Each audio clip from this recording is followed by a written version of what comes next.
Hey everybody, my name is Nikki McKellar and I chose to do my cultural immersion portfolio project over Poland and Polish culture.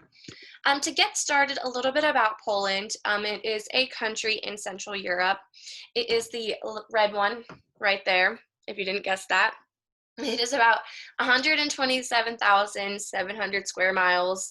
I also learned that it is about 2.2 times smaller than the state of Texas, but its population is about a third bigger. It borders 7 countries as well as the Baltic Sea. There are 39 million people who live in Poland. Out of that 39 million, about 94% would say that they are Polish. The other 6-ish percent are mainly like Ukrainians, Germans, Scandinavians, and Russians. Polish is the official language. 87% of people who live in Poland are Roman Catholic. Out of that 87%, about 75 are regularly practicing Catholics. And I also did a lot of research into Polish core values. Out of every single website or article I came across, family and religion always came first or second. So that's very important to Polish culture. Other important values would be like education, health, honesty. And I think that's kind of interesting because it's kind of similar to our culture here in the United States. So for my immersive virtual experience, I chose to do a traditional ritual. I chose to do the drowning of Marzana. I thought this one was pretty interesting. So Marzana was a Slavic demon who represented death, plagues, and winter. By drowning Marzana every single year, the Polish people would be saying goodbye to winter and would be saying hello to spring. So they're basically getting rid of all of the demons and negativities and the hardships of winter and then looking forward to what's coming in spring. So every single year on the first day of spring, usually on March 21st, people in Poland will create this lifelike doll who represents Marzana. They would then burn the doll, they would light it on fire, and then they would throw it in the water to let it drown. So I chose my key concept for this one was external and internal attributes.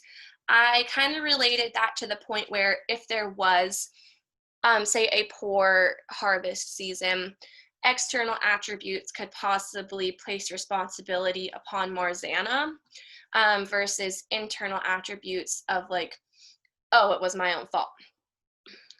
Then, for my Polish influencer, I chose to do Katarzyna Tusk. She is a 33-year-old Polish native. She is also the daughter of former Prime Minister Donald Tusk. She runs a blog called Make Life Easier.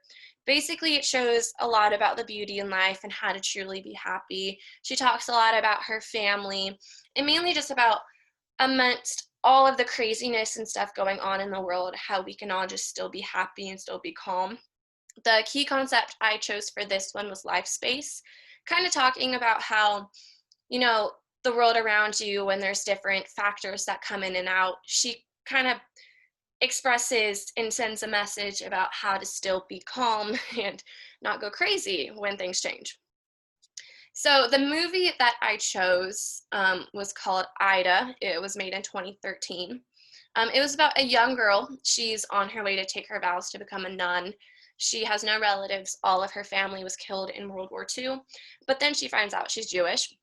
So then she goes on this long adventure trying to figure out a lot about who she is and what her family, or who her family was. So when I was looking through a lot of the movies and trying to find something to watch, a lot of the Polish movies or movies that represented Polish culture were all just so sad. And basically, I don't think I came across one that seemed happy or was like a comedy. All of them were just really sad and talked about the Holocaust and very like melancholy and depressive. Um, the one thing that I noted in the movie was that they talked a lot about family and religion, which, as I mentioned earlier, some of their very important core values. with that, and with this one, I chose to do the dimensions of cultural variability as my key concept, kind of expressing how the C variability um, ties together the togetherness and the closeness of family and the culture because they have been through so much as a culture that I would say they're a lot more stronger and a lot more close because they have faced such hardships. So for my Polish legislation, as I was doing a lot of research, I kept coming across a lot of recent um, article posts talking about protests that have currently been going on in Poland. So basically, in October, a new abortion law was introduced, basically saying that even if there's fetal defects, if abortion would be considered illegal and you couldn't abort the fetus. It's kind of confusing because since 87% of the country is Roman Catholic and Roman Catholicism also disagrees with abortion, so many people were upset with this new law. Um, One of the articles that I read said that 59% of people actually disagree with the new laws. I use etic and emic perspective for this one. And then for edit perspective, I used how people on the outside could look in and they would see the protests and they would see the anger. And then for emic perspective, kind of why there's a differentiation between wanting to stop or wanting to keep abortion open, even though their own religion says that it's not okay. And then once this turns. For my journal article, I picked one a little bit more recent. There was one called Commentary on COVID-19 Situation in Poland, Practical and Empirical Evaluation on Their Current State. Basically, the article talked a lot about if COVID-19 increases PTSD symptoms.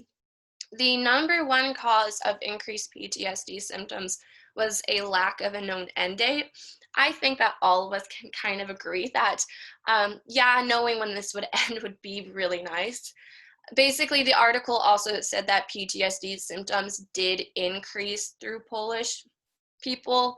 And the key concept that I used for this one was the culture-bound syndromes.